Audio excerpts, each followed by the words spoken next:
just have to consider the obvious ones, or like the easy to identify consequences. Problem with that is, what's easy for one person to identify is very different from others. So now it seems like if utilitarianism demands that the better you are or the more time you spend in your own head thinking about what might happen means you have more moral obligations than someone else does. Like, if you could predict that this might cause this, might cause this, might cause this, but your brother who doesn't bother doing that is just like, I don't care, I'm living in the moment, man.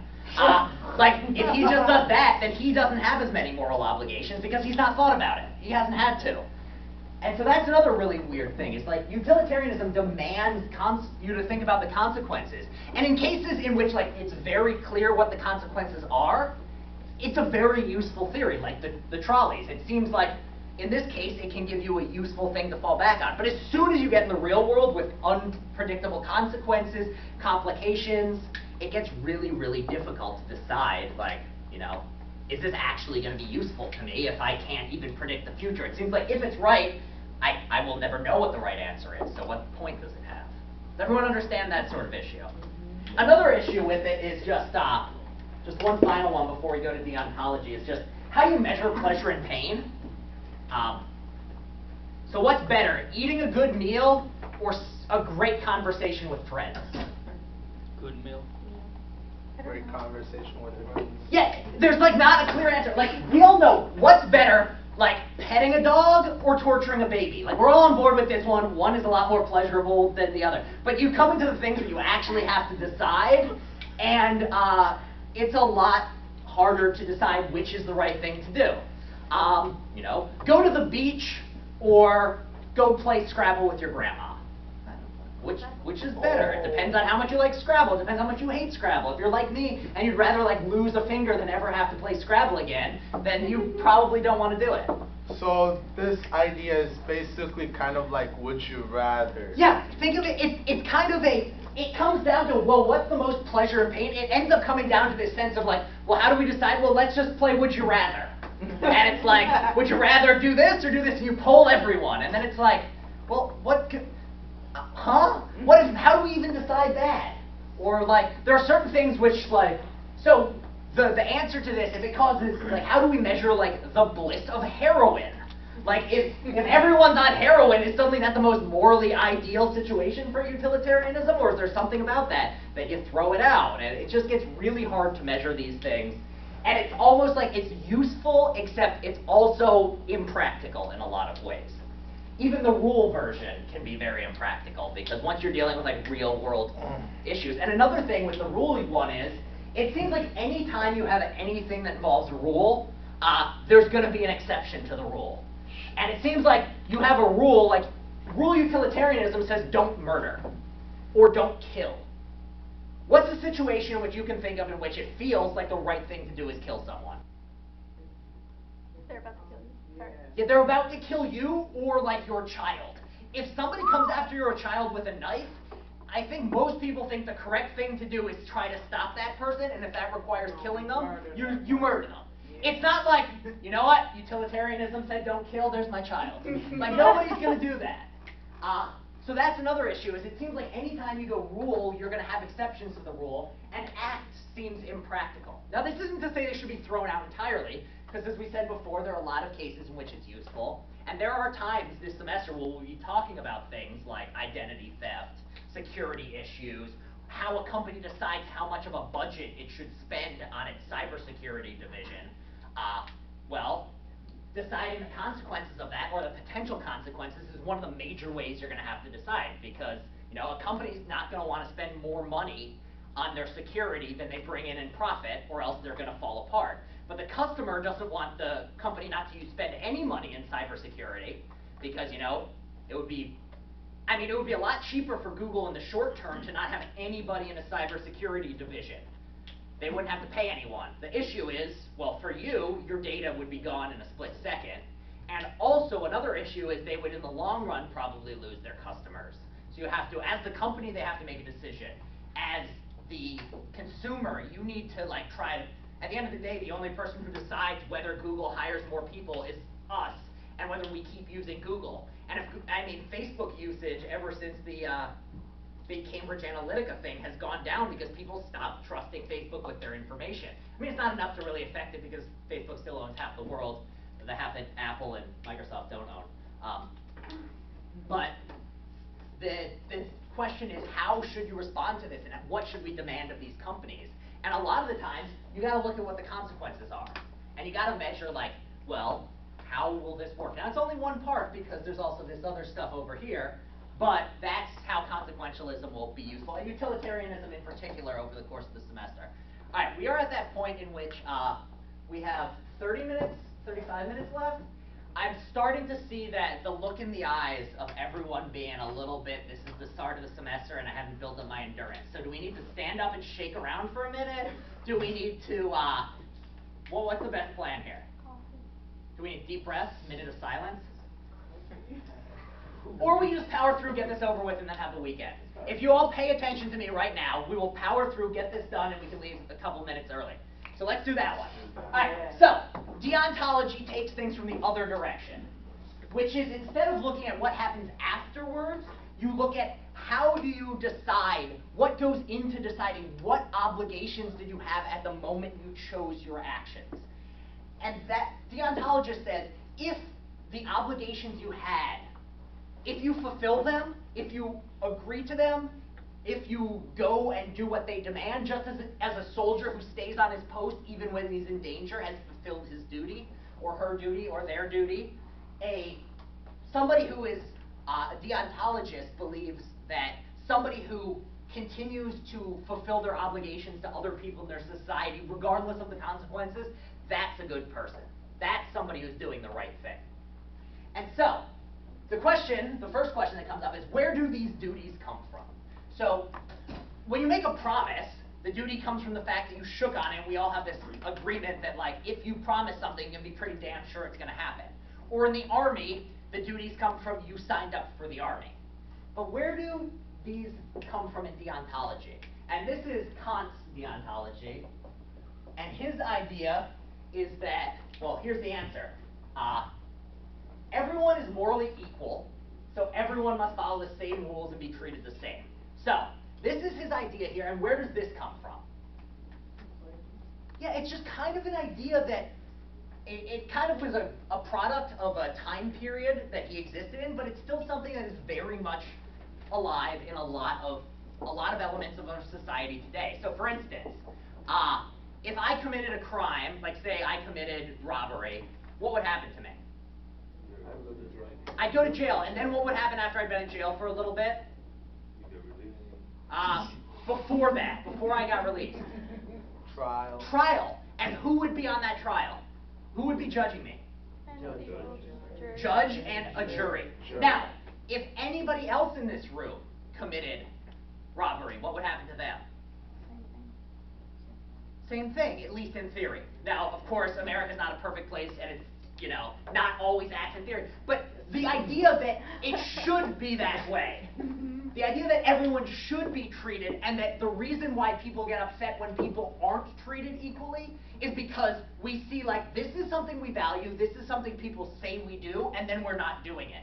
There's the hypocrisy element that people get really upset about, on top of just this fundamental belief that everyone should have the same rights. In a perfect society, there's this vibe of, like, everyone should have equally good lawyers, everyone should have an equally unbiased judge, everyone should have an equally unbiased jury, and the fact is we don't reach that because we live in the real world, and there's history, and there's racism, and there's sexism, and there's homophobia, and there's monetary differences that allow, etc., and capitalist forces, and we'll talk about all this semester. But the idea is that the reason why no one comes along and says, well, they don't need a good jury, I don't care about them. Like, no one would say that because on the record, everyone has to be equal.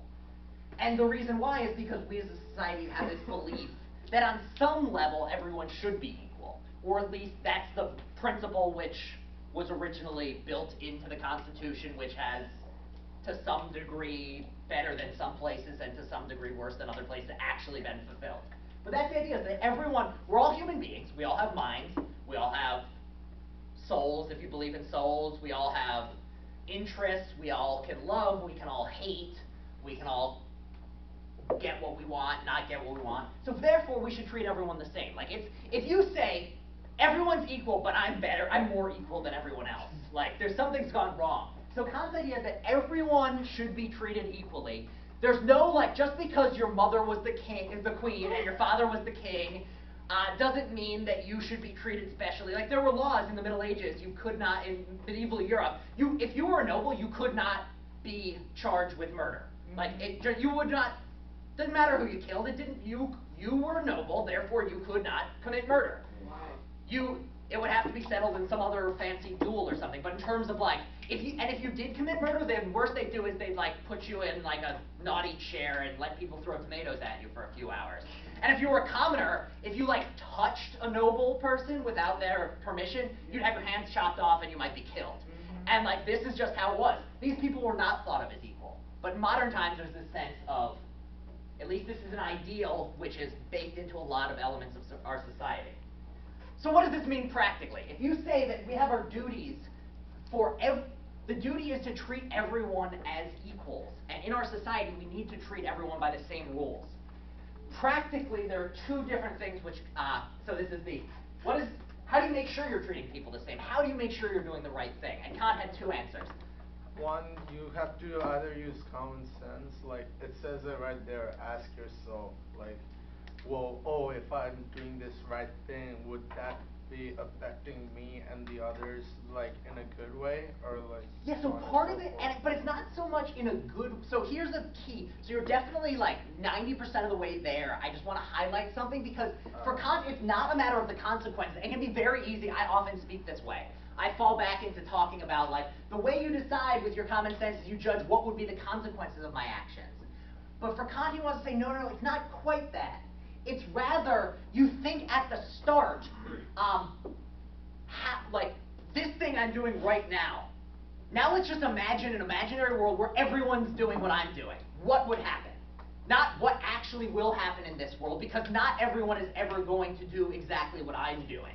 It's rather you just think about, like, if everyone did this, what would happen?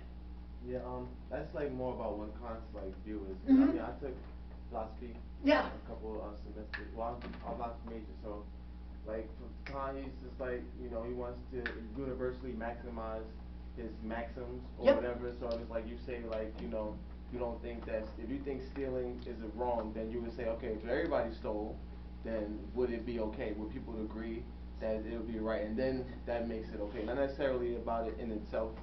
Yeah, that's exactly the line of reasoning. You just did a great job laying this out. So you ask yourself, what would happen? And if you ask yourself in this moment, like, so murder is a clear example. According to Kant, murder is wrong. And why is murder wrong? Because to murder someone else is to treat them as in some sense not equal to you. Yeah. And why? Well, imagine what would happen if at this moment every single person in the world decided to murder someone. What would happen? It's a mad, mad world. Yeah, so one is a mad, mad world. But secondly, yeah, one, it would be the purge. But just imagine, is this even possible for everyone? It would literally, so what we need to do is get all 8 billion people and line up in a line and count to 3 and have everyone, like a circle. It'd have to be a circle so that everyone had a gun pointed at the person to their right. So that we could coordinate it so that everyone could shoot at the same time.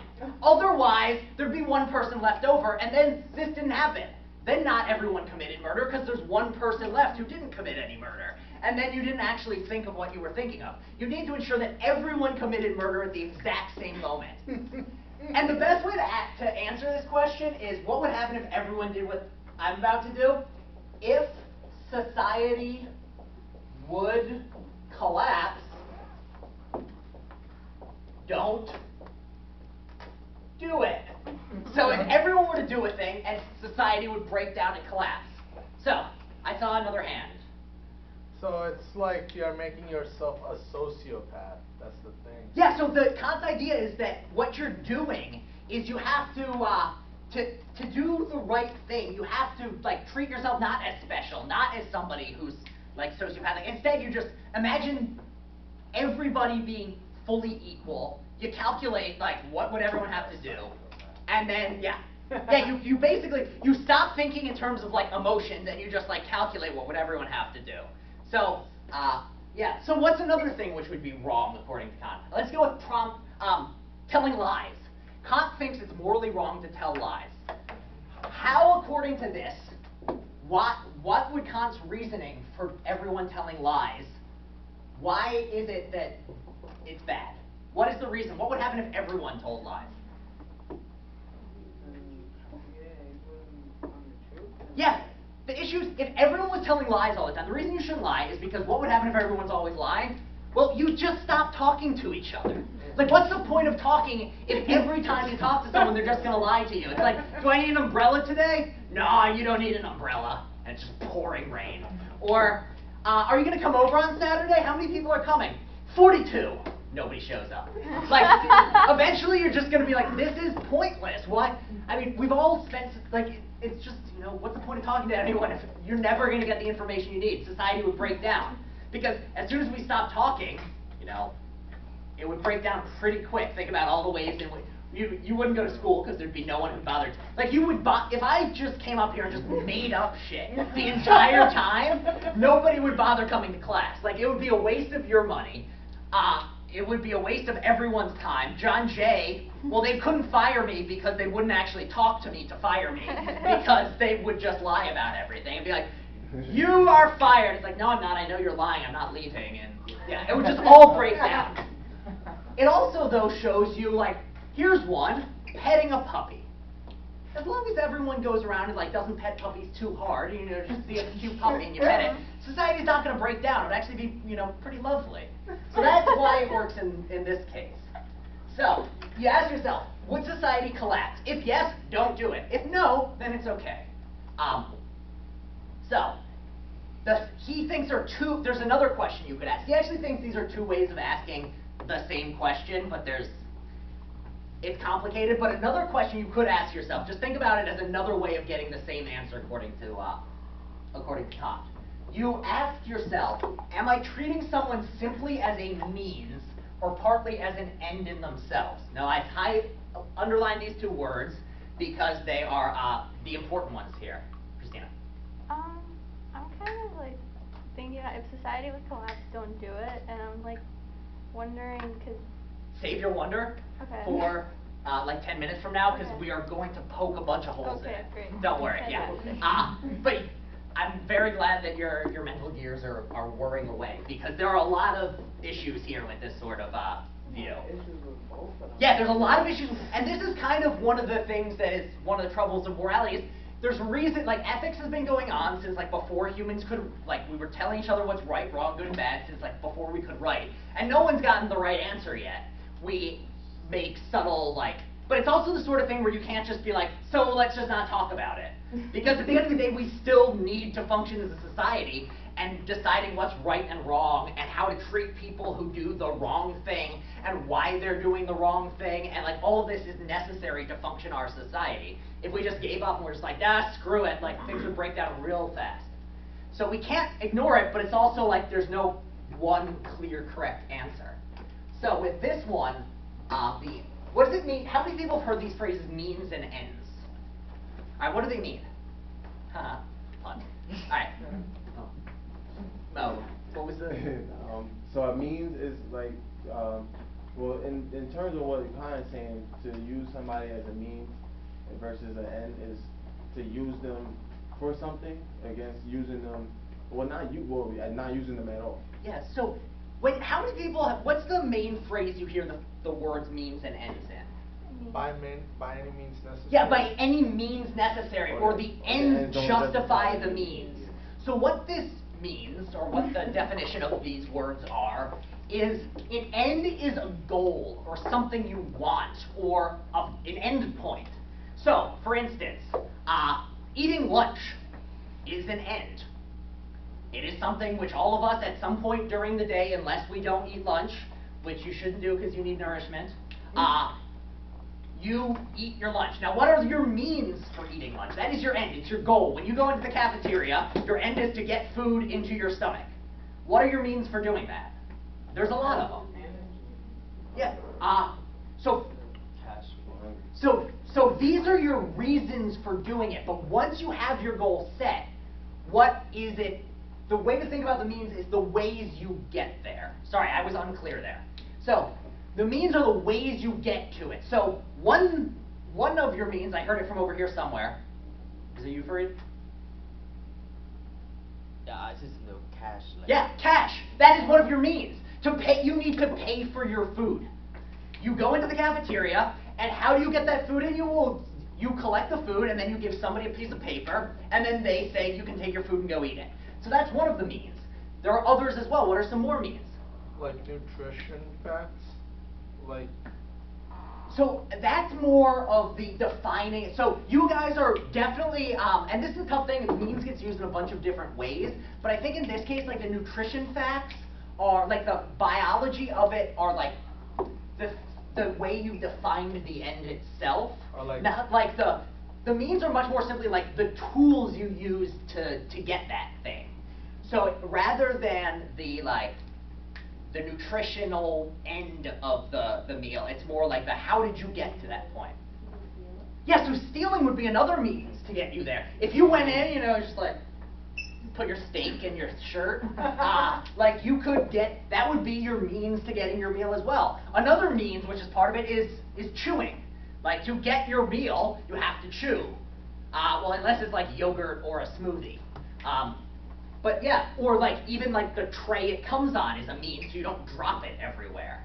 So everything like that. Another one is, you know, you want to go, how many of you are planning on going home at some point in the next 48 hours? That is your end. Your end is to get home. Yeah, you might be having a party or something. I don't know. I didn't want to assume everyone was going straight home. Thought somebody might have some exciting weekend plans. I didn't want to assume here. So if that's the end, what are your means for getting home? Each of you are going to have different means, but you will all have some means. So what are some examples? Take the train. Yeah. Also, you'll probably do some walking, because the train doesn't come into this classroom. Driving. Although, honestly, it might, if MTA keeps it up, it's going to go flying out of Columbus Circle and land in John Jay. Driving, of course.